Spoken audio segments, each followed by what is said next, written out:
हम पढ़ेंगे कि कैसे सिविल डिसोबीडियंस मूवमेंट शुरू हुई और बाद में इसमें क्या अप्स एंड डाउन्स देखे गए। So let's get started. Well, as non-cooperation movement turned violent at many places, Gandhi ji decided to withdraw it। जैसा कि हमने अपने previous part में भी पढ़ा कि क्योंकि लोगों की बहुत अलग अलग सोच थी स्वराज को लेकर, नॉन कॉपरेशन मूवमेंट को लेकर, तो बाद में जब ये वायलेंट टर्न होगी तो बाद में क्या डिसीजन लेना पड़ा गांधी जी को कि 1922 में उन्हें इसे कॉल ऑफ करना पड़ा, यानी इसे विड्रॉ करना पड़ा। गांधी जी को ये लगता था कि ये बहुत ज्यादा जरूरी था कि जितने भी सत्याग्रही थे अगर उन्हें मास स्ट्रगल करना है तो उसके लिए उन्हें पहले प्रॉपरली ट्रेन करना पड़ेगा। बट उसी दौरान कुछ ऐसे कांग्रेस मेंबर्स थे जिनका ये मानना था कि हमें काउंसिल इलेक्शंस में पार्टिसिपेट करना चाहिए और जो भी हम अभी मास मूवमेंट्स चला रहे हैं उन्हें रोक देना चाहिए। So some Congress members favour to participate in council elections to side the drawbacks of Government of India Act 1919। तो गवर्नमेंट ऑफ इंडिया एक्ट बना था 1919 जिसमें कुछ ऐसे फ्लॉज थे, कुछ ऐसे ड्रॉबैक्स थे जो कि कांग्रेस मेंबर्स को लगता था कि हम ब्रिटिश गवर्नमेंट को बता सकते हैं और ये तभी पॉसिबल था अगर हम काउंसिल इलेक्शंस में हिस्सा लें। बिकॉज अगर काउंसिल इलेक्शंस में वो हिस्सा लेते और जीत जाते अपना इलेक्शन तो उनके पास ये एक मौका मिल जाता सिस्टम में एंटर करने का और ब्रिटिश गवर्नमेंट को ये बताने का कि उनकी वजह से इंडिया के लोगों को क्या क्या समस्याओं का सामना करना पड़ रहा था। तो अपने इसी एम के साथ CR Das and Motilal Nehru form the Swaraj party. तो अब आप जिन्हें यहाँ इमेज में देख रहे हैं CR Das and Motilal Nehru, इन्होंने इसी एम के साथ कि हमें काउंसिल इलेक्शंस में पार्टिसिपेट करना है, इन्होंने एक पार्टी फॉर्म अप की जिसका नाम रखा गया स्वराज पार्टी। अब हालांकि जैसे कि मैंने कहा कि कांग्रेस के कुछ लीडर्स जो थे वो फेवर कर रहे थे काउंसिल इलेक्शंस में जाना, बट कुछ यंग लीडर्स ऐसे भी थे जिनको लगता था कि हमें काउंसिल इलेक्शंस को बॉयकॉट करना चाहिए। तो ऐसे कौन से लीडर्स थे उनके बारे में भी जान लेते हैं।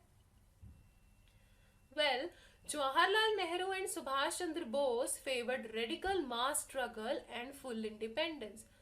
तो जवाहरलाल नेहरू और सुभाष चंद्र बोस जो थे देवर दोज यंग लीडर्स जिनका मानना था कि हमें क्या करना चाहिए, मास स्ट्रगल को ही कैरी करना चाहिए, फुल इंडिपेंडेंस के लिए डिमांड करना चाहिए और काउंसिल इलेक्शंस का हिस्सा नहीं बनना चाहिए। अब जब हमें यहाँ पे ये पता चल चुका है कि विद इन कांग्रेस ही दो तरह की सोच वाले लोग चल रहे हैं, कुछ लोग कह रहे हैं कि नहीं हमें काउंसिल इलेक्शन का हिस्सा बनना है, मास स्ट्रगल नहीं करना है, तो दूसरी तरफ किस तरह के लोग हैं जो कह रहे हैं कि हमें रेडिकल मास स्ट्रगल करना है क्योंकि हमें अचीव करना है फुल इंडिपेंडेंस।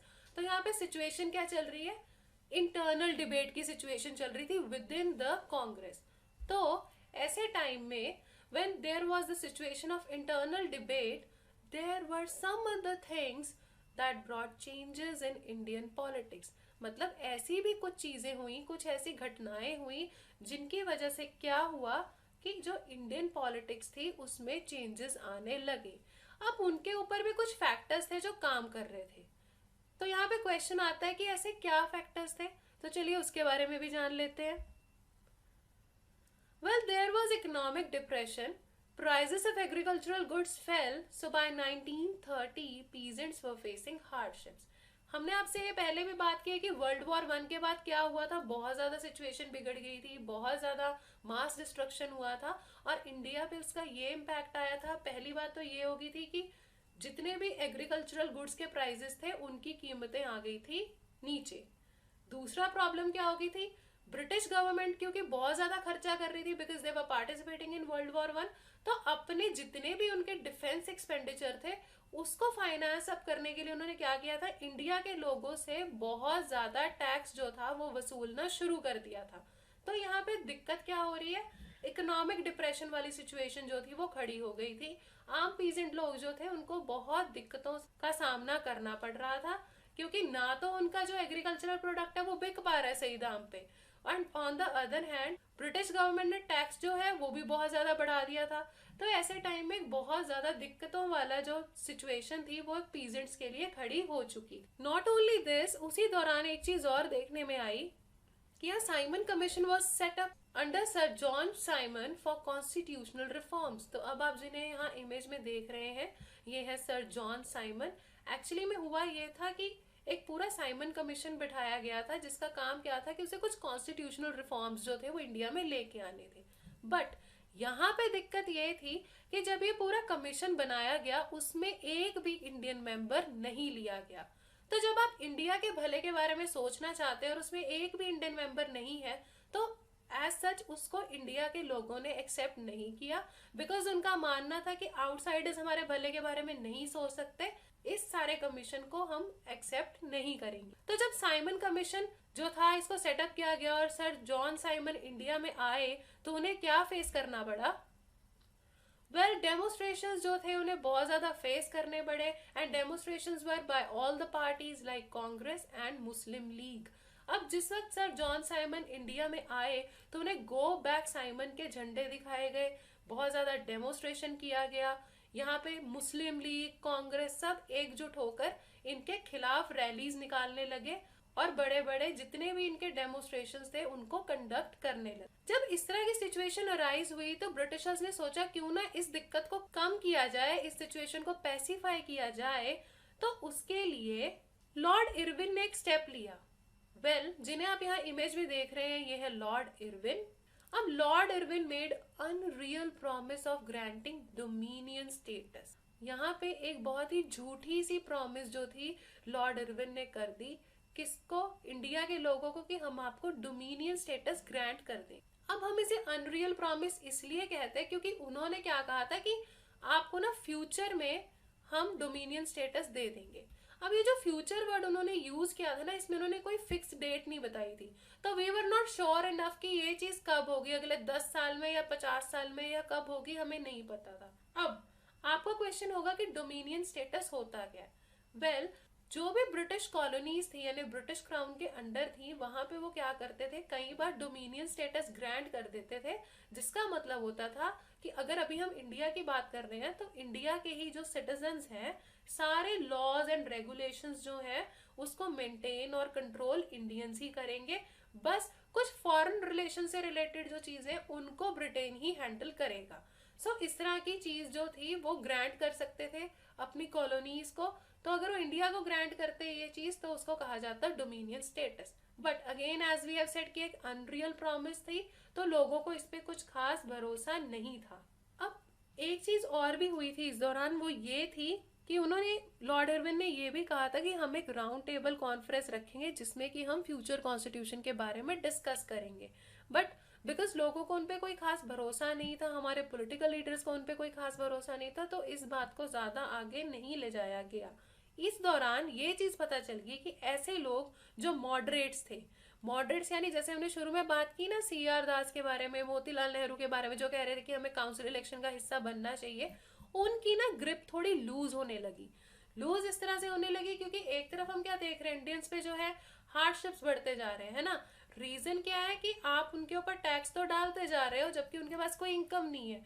फिर आपने एक साइमन कमीशन भी लाके बिठा दिया जिसमें कि आप कह रहे हो कि हम इंडिया के लिए कॉन्स्टिट्यूशनल रिफॉर्म्स तो करेंगे पर इंडियंस को नहीं उसमें शामिल करेंगे। तो ऐसी सब सिचुएशन में बहुत ही जल्द ये हुआ कि ऐसे लोग जो रेडिकल सोच वाले थे जैसे कि जवाहरलाल नेहरू, सुभाष चंद्र बोस, ये कॉन्फिडेंस गेन करने लगे। So as these radicals were gaining confidence, तो इसके बाद इन्होंने क्या डिसीजन लिया, इन्होंने डिसीजन लिया कि हम पूर्ण स्वराज जो है उसे ला कर रहेंगे। और ये कब डिसाइड हुआ? This decision was taken in Lahore session of Congress 1929। अब 1929 में कांग्रेस सेशन हुआ था, यानी एक मीटिंग हुई थी कांग्रेस की, कहाँ पे? लाहौर में, बिकॉज उस वक्त लाहौर जो था वो इंडिया का ही हिस्सा था, तो कांग्रेस की वहां पे मीटिंग हुई थी और वहां पे पूर्ण स्वराज का एक जो इन्होंने डिमांड थी वो रखी थी। इन्होंने डिसाइड किया था कि हम बहुत जल्द पूर्ण स्वराज को अपने देश में लाकर ही रहेंगे। इसी के चलते इन्होंने ये भी डिसाइड किया कि 26 जनवरी 1930 को यानी 26 जनवरी 1930 को हम क्या करेंगे, it will be celebrated as independence day. तो इतना बड़ा डिसीजन भी इन्होंने ले लिया कि इंडिपेंडेंस डे भी मनाया जाएगा 1930 को। बट बहुत जल्दी ये नोटिस किया गया कि ये जो सारी चीजें हुई थी कि ये सेलिब्रेशन होनी थी, लोगों ने इकट्ठा होना था 26 जनवरी को, ये बहुत ज्यादा अटेंशन नहीं गेन कर पाया लोगों की, ये बहुत ज्यादा फेमस नहीं हो पाया क्योंकि इन्होंने प्लान क्या किया था कि सब लोग एक जगह इकट्ठे होंगे, एक प्लेज लेंगे यानी शपथ लेंगे कि अब हमें इंडिपेंडेंस लेके आनी है अपने देश में।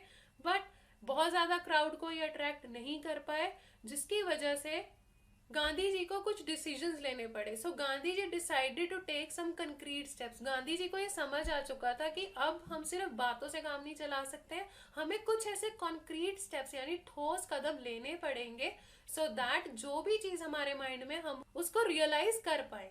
सो इसी के चलते उन्होंने क्या स्टेप्स लिए उनके बारे में भी जान लेते हैं।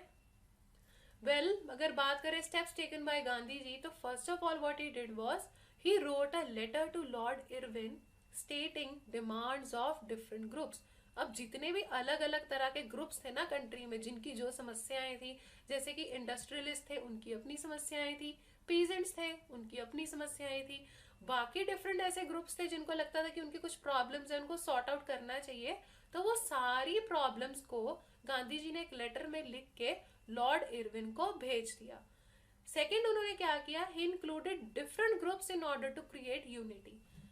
देखिए इंडिया में आप जानते हैं कि अलग अलग सोसाइटी के लोग हैं, अलग अलग रिलीजन के लोग हैं, तो यहाँ पे क्या था, अलग अलग ग्रुप्स जो थे उनकी अपनी अलग अलग सोच होती थी, बहुत बार वो यूनाइट अप नहीं कर पाते थे। तो गांधी जी ने सबसे पहला काम ये किया कि जितने भी अलग अलग ग्रुप्स थे उनमें एक यूनिटी क्रिएट की, सो दैट अगर हम यूनिफाई होके काम करें तो हम अपने जो टारगेट है, गोल है, उसको जल्दी अचीव कर पाए। थर्ड उन्होंने बोला, डिमांड किया कि अब आप सॉल्ट टैक्स को अबॉलिश कर दीजिए। So he demanded for abolition of salt tax. Actually क्या था कि जो ब्रिटिशर्स थे उन्होंने अपनी एक मोनोपली की हुई थी सॉल्ट के ऊपर, तो उन्होंने क्या कर रखा था, नमक के ऊपर भी एक टैक्स लगा रखा था। गांधी जी का ये कहना था कि सॉल्ट एक बहुत ही बेसिक चीज है और एक बहुत ही बेसिक नेसेसिटी है जो सबकी रिक्वायरमेंट होती ही होती है, तो ऐसी बेसिक चीज पर टैक्स लगाना बहुत ही अनजस्ट था, यानी न्याय के खिलाफ था। उन्होंने ये मांग की कि सॉल्ट पे जो टैक्स है आप उसे अबॉलिश कर दी। अब इसमें एक इम्पॉर्टेंट चीज ये भी थी कि जो लेटर उन्होंने लॉर्ड इरविन को लिखा था उसमें उन्होंने ये बोला था कि मैं आपको 11 मार्च तक का टाइम देता हूँ, अगर इस 11 मार्च तक आप मेरी दी हुई सारी डिमांड्स को पूरा कर देते हैं तो it is well and good, otherwise उन्होंने कहा था कि कांग्रेस क्या करेगी, सिविल डिसोबीडियंस मूवमेंट को लॉन्च कर देगी। सो जब ये डिमांड्स पूरे नहीं हुए तो गांधी जी ने क्या किया, on 12 March 1930 Gandhi ji started salt march from Sabarmati to Dandi. तो अब आप ये जो इमेज देख रहे हैं इसमें आपको बेसिकली यही दिखाया गया कि जब सॉल्ट मार्च के लिए गांधी जी निकले और उन्होंने वहां पे जो सॉल्ट लॉ था उसको ब्रेक किया, तो इसमें हुआ क्या था, 12 मार्च को गांधी जी अपने साथ 78 जो उनके ट्रस्टेड वॉलंटियर्स थे उनको लेकर साबरमती आश्रम से चले और उन्होंने 24 दिन तक की अपनी एक यात्रा की थी, जिसके बाद वो कहाँ पहुंचे थे, डांडी। जब उनकी यात्रा चल रही थी रास्ते में बहुत से लोग हजारों की तादाद में उन्हें सुनने आया करते थे और उन्होंने उन लोगों को स्वराज का असली मतलब बताया, उन्हें बताया कि कैसे आप इस मूवमेंट को पीसफुली कैरी कर सकते हैं सो दैट हम ब्रिटिशर्स को यहाँ से हटा सके, अपनी जो समस्या है उनको हल कर सके। एंड 6 अप्रैल को गांधी जी जब डांडी पहुंचे तो उन्होंने वहां पे क्या किया, he broke the salt law. अब उसके लिए उन्होंने क्या किया था, सी वाटर को बॉईल करके उसमें से सॉल्ट को सेपरेट करके निकाला था और सॉल्ट लॉ को ब्रेक किया था। अब जैसा कि पहले ही ये बात डिसाइड हो गई थी कि अगर 11 मार्च तक लॉर्ड इरविन नहीं मानेंगे तो सिविल डिसोबीडियंस मूवमेंट शुरू हो जाएगी, तो जो ये सॉल्ट लॉ को तोड़ा गया ना, it was taken as the beginning of what, civil disobedience movement. तो अब जब ये सिविल डिसोबीडियंस मूवमेंट शुरू हुई तो उसकी वजह से क्या क्या चीजें देखने को मिली। First, salt law was broken at various places. बहुत सी जगहों पे यानी बहुत से ऐसे समुद्री इलाकों में जहां पे कि सॉल्ट बनाया जा सकता था, लोगों ने सॉल्ट लॉ को ब्रेक किया, उन्होंने खुद से सॉल्ट को मैन्युफैक्चर किया। लीकर शॉप्स वर पिकेटेड, जितनी भी लीकर शॉप्स थी उन्हें हटा दिया गया। बॉयकॉट ऑफ फॉरेन क्लोथ्स किया गया। अब जितना भी कपड़ा बाहर से बन के आता था यानी ब्रिटेन से बन के आता था, लोगों ने उसे बॉयकॉट कर दिया और उन्होंने ये डिसाइड किया कि वो सिर्फ इंडिया का बना हुआ कपड़ा ही यूज करेंगे। यहाँ तक कि ऐसा भी देखा गया कि बहुत से लोगों ने टैक्सेस पे करना बंद कर दिया। इसके अलावा लोगों ने एक चीज और की, वो ये था कि विलेज ऑफिशियल्स जो थे उन्होंने रिजाइन करना शुरू कर दिया। यहाँ तक कि फॉरेस्ट लॉज भी लोगों ने वायलेट करने शुरू कर दिए बाय ग्रेजिंग देयर कैटल। अगर फॉरेस्ट लॉज की बात करें तो हमने पहले भी डिस्कस किया है कि ब्रिटिशर्स ने क्या किया था, कुछ ऐसे लॉज बना दिए थे ताकि जो भी ट्राइब्स थी जो फॉरेस्ट के ऊपर ही डिपेंड करती थी लाइवलीहुड के लिए, उनका भी फॉरेस्ट में आना बैन कर दिया था, एनिमल्स को ग्रेज करना भी मना कर दिया था। बट अब फॉरेस्ट लॉज को वायलेट कैसे किया गया, उन्होंने अपने कैटल को ग्रेज करना वहां पे शुरू कर। तो जब इतनी ज्यादा सिचुएशन जो थी बिगड़ गई, हालात इतने बिगड़ गए कि लोग सिविल डिसोबीडियंस पे उतर आए, उन्होंने गवर्नमेंट को ओबे करना बंद कर दिया, जगह जगह नियम कानून तोड़े जाने लगे। तो उससे क्या हो गया कि जो ब्रिटिश गवर्नमेंट थी ना वो बहुत ज्यादा टेरर में आ गई, बहुत ज्यादा डर गई। तो अब इन सब चीजों को यानी ऐसी एक्टिविटीज को सप्रेस करने के लिए what they did was they started arresting political leaders. तो गवर्नमेंट ने जितने भी पॉलिटिकल लीडर्स थे उनको अरेस्ट करना शुरू कर दिया। अब जैसे कि जिन्हें आप यहाँ इमेज में देख रहे हैं, ये है अब्दुल गफ्फार खान। अब्दुल गफ्फार खान जो थे ये गांधी जी के फॉलोअर थे, और क्योंकि गांधी जी ने सिविल डिसोबीडियंस मूवमेंट लॉन्च की थी तो ये भी उसका हिस्सा थे। अब जो ब्रिटिशर्स थे इन्होंने क्या किया, इनको अरेस्ट कर लिया। इसकी वजह से पेशावर में हालात बहुत ज्यादा बिगड़ गए, बिकॉज लोग बहुत ज्यादा गुस्से में आ गए क्योंकि अब्दुल गफ्फार खान को गिरफ्तार कर लिया गया था। So this led to violent clashes between police and people. Police और लोगों के बीच में बहुत ज्यादा झड़पें होना शुरू हो गई। बाद में जब अंग्रेजों ने गांधी जी को भी अरेस्ट कर लिया तो उसकी वजह से क्या हुआ, लोगों में बहुत ज्यादा गुस्सा आ गया। अब उस वजह से ये लोग क्या करने लगे, बहुत ज्यादा वायलेंट हो गए और पुलिस के साथ बहुत ज्यादा इनके क्लैशेस होने लगे। इस क्लैशेस में क्या चीज देखने में आई कि बहुत से लोगों की डेथ्स भी हुई, बहुत से लोग बहुत ज्यादा बुरी तरह से इंजर्ड भी हो गए। अब क्योंकि एक पीसफुल सत्याग्रह जो था ये ब्रूटल होता जा रहा था, वायलेंट होता जा रहा था, और यहाँ पे सिचुएशन ये आ गई थी कि ना सिर्फ मेन बल्कि विमेन और यहाँ तक कि जो चिल्ड्रन थे, किड्स थे, उनको भी अरेस्ट किया जा रहा था, उनको भी बहुत सारी हार्डशिप्स बियर करनी पड़ रही थी। तो इतनी वायलेंस को देखते हुए, इतने ज्यादा नुकसान को देखते हुए गांधी जी ने क्या किया, Gandhi ji called off the movement and signed a pact with Irwin on 5 March 1931। तो फाइनली सिविल डिसोबीडियंस मूवमेंट जो पूरे जोरों शोरों से शुरू हुई थी, बिकॉज अब क्या हो रहा है, जो ब्रिटिशर्स हैं ये बहुत ज्यादा टॉर्चर कर रहे हैं लोगों को और बहुत ज्यादा झड़पें हो रही हैं, लोगों को भी बहुत ज्यादा नुकसान झेलना पड़ रहा है। तो इन सब चीजों की वजह से गांधी जी को इस मूवमेंट को भी विड्रॉ करना पड़ा एंड उन्होंने एक पैक्ट साइन किया जिसे गांधी इरविन पैक्ट के नाम से जाना जाता है। ये साइन हुआ था 5 मार्च 1931 को। अब इस पैक्ट में सबसे बड़ी बात ये थी कि गांधी जी को कहा गया कि आप राउंड टेबल कॉन्फ्रेंस का हिस्सा बनेंगे, आप वहां पे आएंगे और मीटिंग होगी। लेकिन कांग्रेस ने इसे क्या किया था, बॉयकॉट। उनका ये कहना था कि हम इसका हिस्सा नहीं बनेंगे, जिसकी वजह से गवर्नमेंट ने क्या किया, शुरुआत में उन्होंने कुछ जो कांग्रेस के लीडर्स को या पॉलिटिकल लीडर्स को जेल में डाल दिया था, उनको रिलीज कर दी। अब इसी के चलते जब राउंड टेबल कॉन्फ्रेंस हुआ था 1931 में, तो गांधी जी जो थे वो इसमें पार्टिसिपेट करने के लिए गए, कहाँ पे, लंदन। बट बाद में क्या हुआ, the round table conference failed.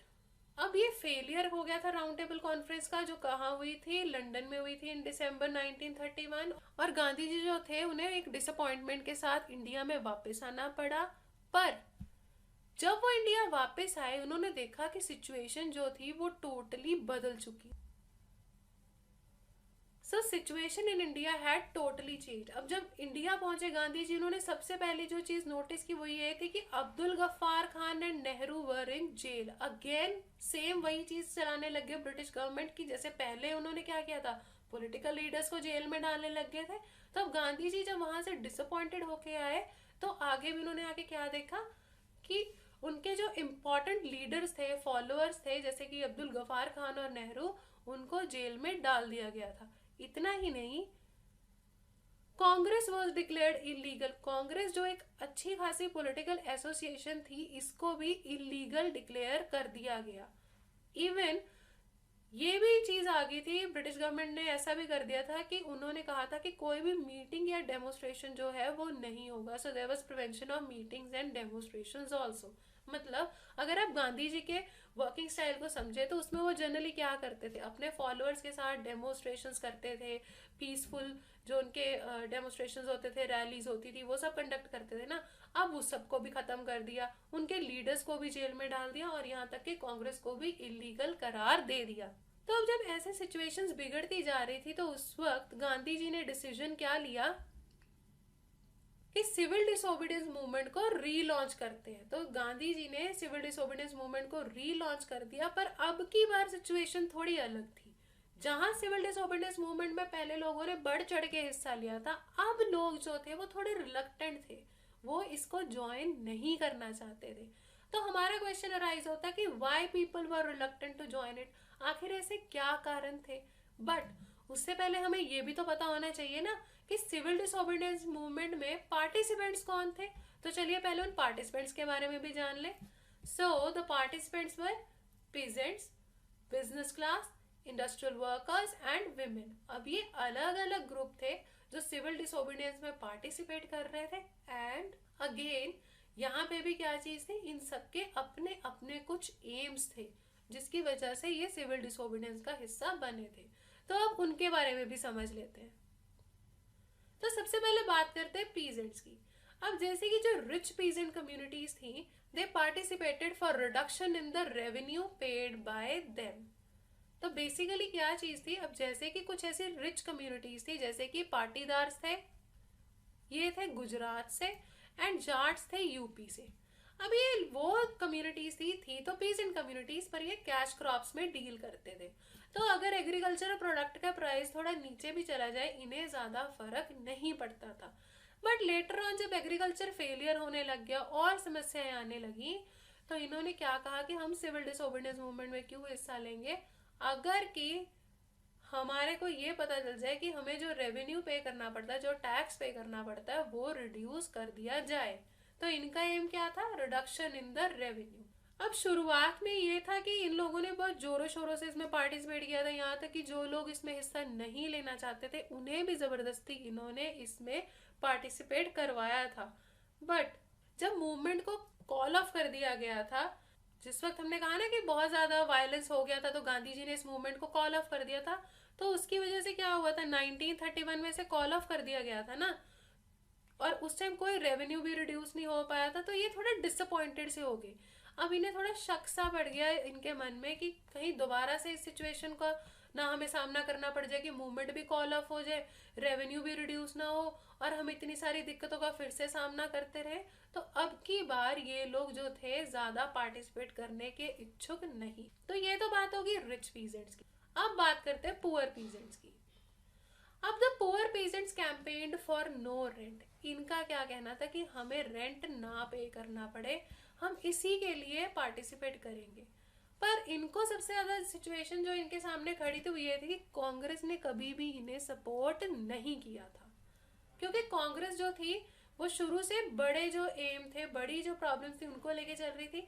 तो पुअर पीजेंट्स की जो समस्या थी उसको नजरअंदाज कर दिया गया, उनको कभी सपोर्ट किया ही नहीं गया।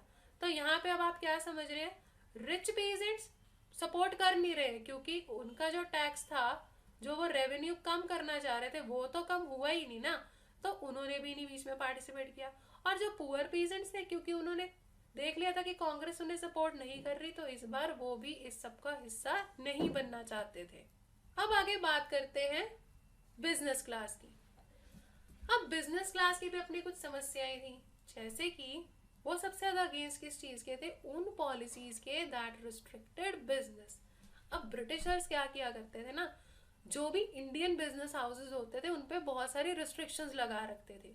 रीजन वॉज, वो क्या चाहते थे कि जितनी भी ब्रिटिश गुड्स हैं उनकी ज्यादा सेल हो इंडिया में। तो इसलिए वो हमेशा क्या किया करते थे, ब्रिटिश प्रोडक्ट्स को इंडिया में लाने के लिए उनपे इंपोर्ट ड्यूटीज वगैरह भी नहीं लगाते थे, उनपे टैक्सेस भी कम होते थे।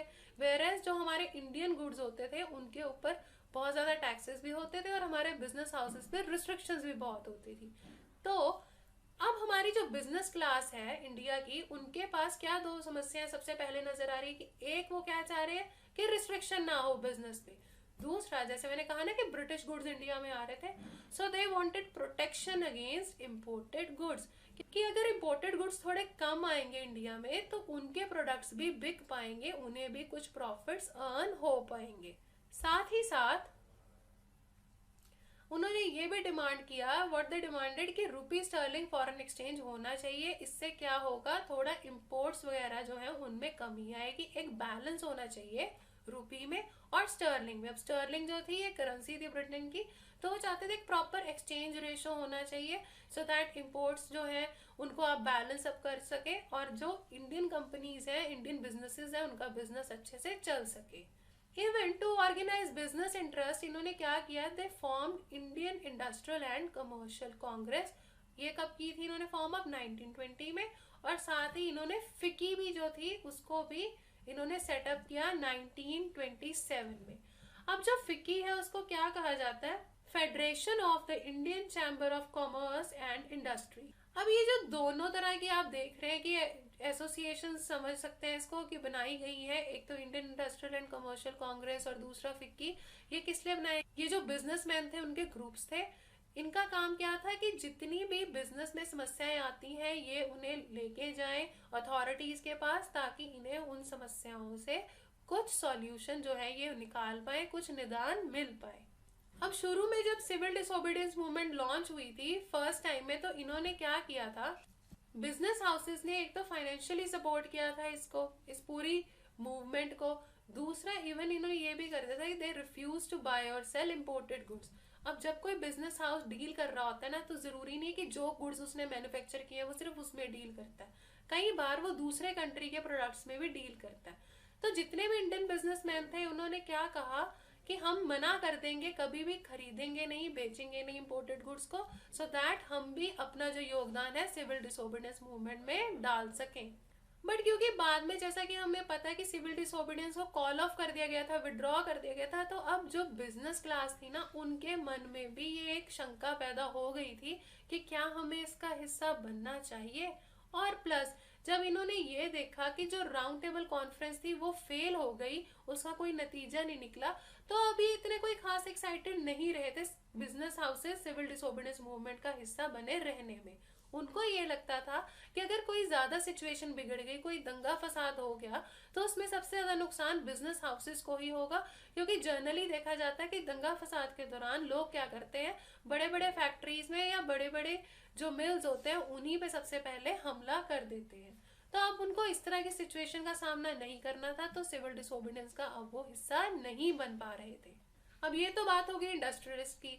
What about the industry workers, वो भी जान लेते हैं।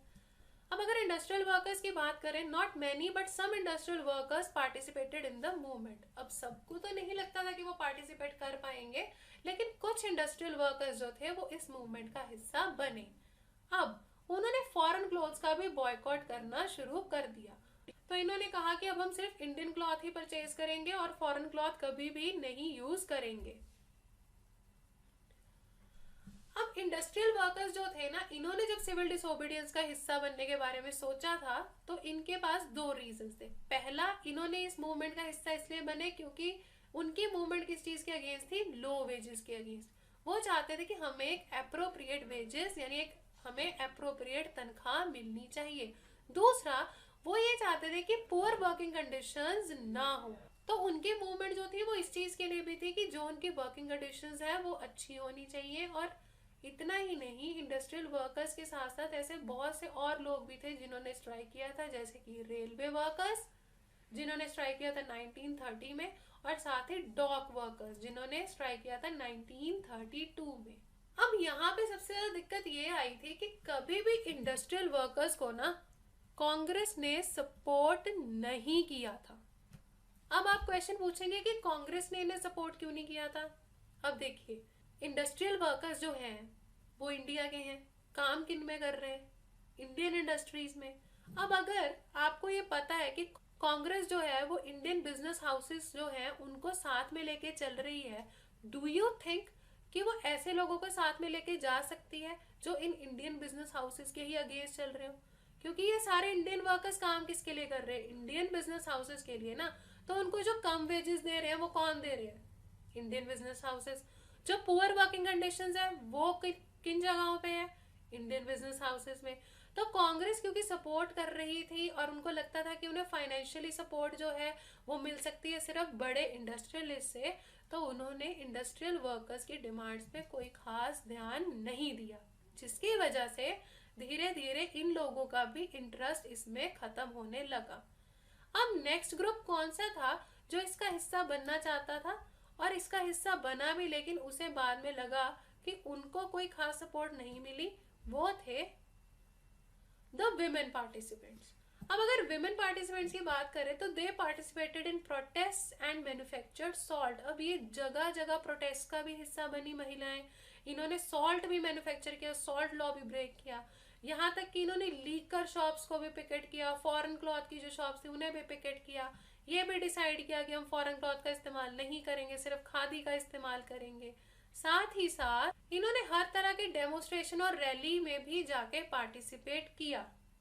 हालांकि इन्होंने बहुत मेजर लेवल पे पार्टिसिपेट किया था, पर इस पार्टिसिपेशन के बाद भी विमेन का जो सोशल स्टेटस था उसमें कोई बदलाव नहीं आया। यहाँ तक कि यहाँ पे भी ये चीज नोटिस की गई कि जो कांग्रेस थी it was reluctant in including women in their organization. अब जो कांग्रेस की ऑर्गेनाइजेशन थी उसमें शुरुआती दिनों में ज्यादातर सिर्फ मेल मेंबर्स ही थे और विमेन मेंबर्स जो थी उनको ज्यादा इंक्लूड नहीं किया गया। तो आप ये समझ सकते हैं कि हर ग्रुप जो पार्टिसिपेट कर रहा है सिविल डिसोबीडियंस मूवमेंट में, चाहे तो वो कौन लोग हैं, चाहे तो वो पीजेंट्स हैं या बिजनेसमैन हैं या वर्कर्स हैं जो इंडस्ट्रीज में काम करते हैं या फिर विमेन हैं, सब अपने अपने एम के साथ पार्टिसिपेट तो कर रहे थे। पर जब उन्हें लगता था कि ये मूवमेंट जो थी, क्योंकि एकदम से इसे कॉल ऑफ कर दिया गया और उनके जो मैटर्स थे वो भी सॉर्ट आउट नहीं हुए थे, तो अब लोगों का इंटरेस्ट जो था वो थोड़ा इसमें कम होता जा रहा था। अब ये तो वो ग्रुप्स थे जिनके बारे में हमने डिस्कस किया, but apart from this there were some who didn't participate. ऐसे भी थे जिन्होंने बिल्कुल ही पार्टिसिपेट नहीं किया, ना शुरुआत में ना बाद में। तो अब ये ऐसे लोग कौन थे उनके बारे में भी जान लेते हैं। सबसे पहले तो थे अनटचेबल्स। अब they were the people who called themselves Dalit. ये वो लोग थे जो खुद को दलित कहते थे। ये वो कास्ट थी जिनको लोग बहुत बैडली ट्रीट करते थे, उन्हें अनटचेबल कहा जाता था, उन्हें बुरे तरीके से, बहुत गलत तरीके से उनके साथ बर्ताव किया जाता था।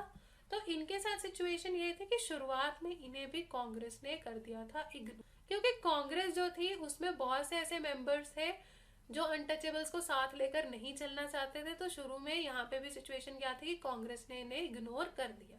But Gandhi ji supported them. Gandhi ji was the one जिनको लगता था कि अगर हम अनटचेबल्स को अपने साथ इंक्लूड करते हैं, एक वाइडर पर्सपेक्टिव हमारा हो जाएगा, हम फिर एक ब्रॉड लेवल पे अपनी जो प्रॉब्लम्स हैं उनको गवर्नमेंट तक ले जा सकते हैं। एक ब्रॉड बेस्ड हमारी मूवमेंट है जो हम चला सकते हैं। तो गांधी जी ने इनकी सपोर्ट के लिए क्या क्या किया उसके बारे में भी समझ लेते हैं। Well, Mahatma Gandhi organize satyagraha so that they may get access to public places, wells, temples etcetera. अब शुरुआत में इंडिया में क्या सिस्टम था, क्योंकि कास्ट सिस्टम था, तो जो लो कास्ट के लोग होते थे आप उन्हें पब्लिक प्लेसेस में जाना अलाउ नहीं करते थे, टेम्पल्स में जाना अलाउ नहीं कर सकते थे, यहाँ तक कि उनको ये भी अलाउ नहीं था कि जो कॉमन वेल होता था विलेज का वो वहां से पानी निकाल सके। तो महात्मा गांधी जी ने बहुत सारे सत्याग्रह किए, बहुत सारे ऐसे उन्होंने मूवमेंट्स चलाए ताकि जो अनटचेबल्स हैं उनको भी एक बराबर दर्जा दिया जा सके और उनको पब्लिक प्लेसेस, वेल्स और टेम्पल्स का एक्सेस जो है वो मिल पाए। बेसिकली उन्होंने मेन जो कोशिश की थी वो ये थी कि अपर कास्ट के जो लोग थे ना उनसे उन्होंने ये एक तरह से अर्ज किया था कि आप अपने पर्सपेक्टिव को थोड़ा चेंज कीजिए। रीजन इज कि अगर आप अपनी सोच बदलेंगे तभी आप उन लोगों को एक्सेप्ट कर पाएंगे और ये जो अनटचेबिलिटी जैसी बुरी प्रथा है वो देश से खत्म हो पाएगी।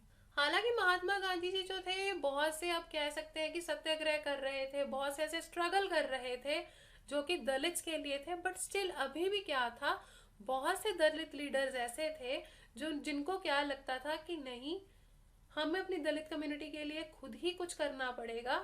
तो इसके लिए उन लोगों ने क्या किया, many Dalit leaders who were keen to gain political empowerment, they demanded reservation in institutes and separate electorates. उनको लगता था कि हमें खुद ही ऑर्गेनाइज होकर अपनी बेटरमेंट के लिए कुछ करना पड़ेगा, ऐसे हमारी समस्याएं हल नहीं होंगी। तो सबसे पहले उन्होंने क्या कहा कि जितने भी इंस्टीट्यूट है हमें वहां पे रेजर्वेशन दीजिए, प्लस हमें सेपरेट इलेक्टोरेट दीजिए। अब सेपरेट इलेक्टोरेट का मतलब क्या होता है कि जैसे जब आप कोई इलेक्शंस हो रहे होते हैं, मान लीजिए एग्जांपल लेते हैं कि वहां पे 100 सीट्स है ना, तो क्या होता है कि उसमें से कुछ पर्टिकुलर सीट्स, लेट्स से कि 10 या 20 सीट्स जो है उन्हें फिक्स कर दिया जाता है किसी पर्टिकुलर ग्रुप के लिए।